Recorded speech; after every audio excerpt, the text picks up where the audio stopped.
সালামু আলাইকুম। বর্তমানে ইরান, আমেরিকা এবং ইসরায়েলের মধ্যে যে যুদ্ধটা হচ্ছে, সেই যুদ্ধ থেকে মনে হচ্ছে যে আসলে কোনো আলাপ আলোচনার মাধ্যমে কিন্তু এই যুদ্ধটার সমাধান আদৌ হবে না। এখন প্রশ্ন হচ্ছে এটা কি একটা ফাইনাল ব্যাস? এখন ইরান এবং আমেরিকার মধ্যে যে যুদ্ধ, ইসরায়েলের মধ্যে যে যুদ্ধটা হচ্ছে, এই যুদ্ধটা এক পর্যায়ে কিন্তু আসলেই আপনারা দেখবেন যে এই মিসাইল ছুড়াছুড়ির মাধ্যমে এক পক্ষ মিসাইল সংকটে পড়বে, ক্রাইসিসে পড়বে এবং আসলেই সেই পক্ষটাই কিন্তু এখানে হেরে যাবে। এখন ইরান যদি মিসাইল সংকটে পড়ে, অর্থনৈতিক সংকটে পড়ে, তাহলে সেই ক্ষেত্রে দেখবেন যে যে কোনো সময় ওই ইসরায়েলের পদাতিক বাহিনী এবং আমেরিকার পদাতিক বাহিনী আর ইরান দখলে নিয়ে ফেলেছে। অলরেডি কখন নিয়ে ফেলবে এটা, কিন্তু বর্তমানে যে যুদ্ধটা হচ্ছে এটা কিন্তু এই যুদ্ধটি স্থায়ী হবে। সেই বিষয়গুলো কিন্তু এখানে ফুটে উঠছে। তো আসলে উভয় উভয় পক্ষকে ক্ষতিগ্রস্ত করছে, এটা আমরা চাই না। আমরা কখনোই একটা দেশ আর একটা দেশকে দখল করে নিক, এটা আমরা চাই না। কিন্তু উভয় পক্ষের যে বৈরিতা, মধ্যপ্রাচ্যে দীর্ঘদিন তারা যে এই যে বৈরিতা, এ থেকে এখন কিন্তু আসলে এই যে যুদ্ধটা দেখা যাচ্ছে, কেউ কাউকে ছাড় দিয়ে কথা বলছে না। উভয় উভয়কে শেষ করে দেবে এরকম মনে হচ্ছে। তো আমরা চাই না যে ইসরায়েল ইরান দখল করে নিক, আবার ইরান ইসরায়েল দখল, এটা আমরা চাই না। কিন্তু ওনাদের যে যুদ্ধের যে অ্যাক্টিভিটি, সেটা দেখে মনে হচ্ছে যে আসলেই বিষয়টা এরকম হবে।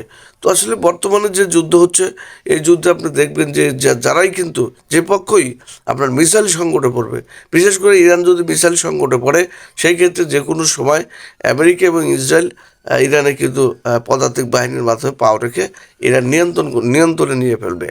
এবং আপনারা যদি ইসরায়েল এই ক্ষেত্রে মিসাইল সংকটে পড়ে, তাদের এয়ার ডিফেন্স সিস্টেম রয়েছে এবং এগুলো যদি সংকটে পড়ে যায়, সেই ক্ষেত্রে এখানে কিন্তু ইরান কিন্তু যে কোনো সময় তাদের প্রক্সি বাহিনী নিয়ে ইসরায়েলে একটা পদাতিক হামলার মাধ্যমে ইসরায়েল দখল করে নিতে পারে।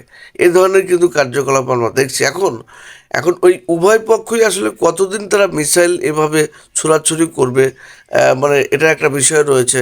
এবং এই ক্ষেত্রে আপনার আমেরিকা এবং তারা আপনার ইরান, যদি একটা একটা পদাতিক যুদ্ধ হয়, সেই ক্ষেত্রে যদি আমেরিকা, ইসরায়েল তারা যদি ইরান দখল করতে আসে, সেই ক্ষেত্রে এখানে ইরানের মিত্ররা যদি এখানে আসে, তাহলে কিন্তু বিশ্বযুদ্ধ বেঁধে যাবে।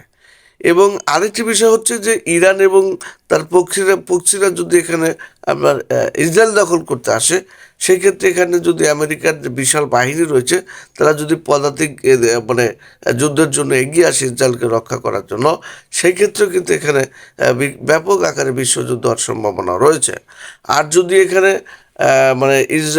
ইসরায়েল এবং আমেরিকা মিসাইল সংকটে পড়ে, সেই ক্ষেত্রে যদি ইরান তার প্রক্সি বাহিনী নিয়ে ইসরায়েল দখল করতে আসে, সেই ক্ষেত্রে আমেরিকা যদি এখানে পদাতিক যুদ্ধ যদি না করতে আসে, সেই ক্ষেত্রে কিন্তু আমেরিকার যে বিশ্বের যে সাম্রাজ্যবাদ, আমেরিকার যে বিশ্ব আধিপত্য, সেটা এখানেই সমাপ্ত হবে।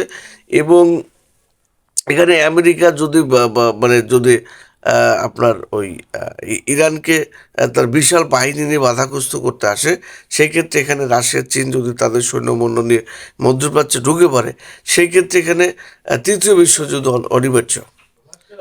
তো আসলে এখন বিষয় হচ্ছে যে এই যুদ্ধে যেভাবে হচ্ছে, যে আমার মনে হচ্ছে না যে আলাপ আলোচনার মাধ্যমে সমাধান হবে।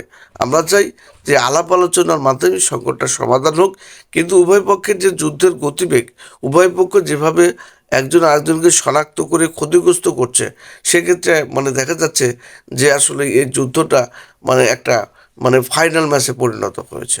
অর্থাৎ একটা ইরানও জয়লাভ করার চেষ্টা ভাবনা আছে, এবং আপনার কি বলে ওই ইসরায়েল এবং আমেরিকা, তারাও কিন্তু ইরানকে নিয়ন্ত্রণ করার চেষ্টায় রয়েছে।